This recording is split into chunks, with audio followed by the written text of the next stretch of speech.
Hello friends, welcome to Creative Medicine.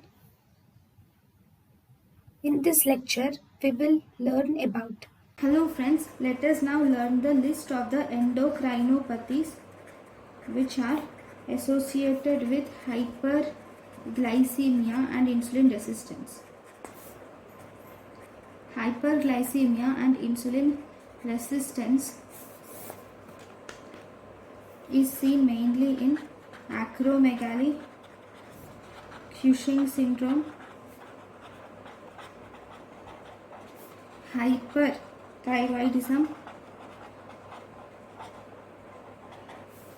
pheochromocytoma and leukogonoma. So these are conditions which show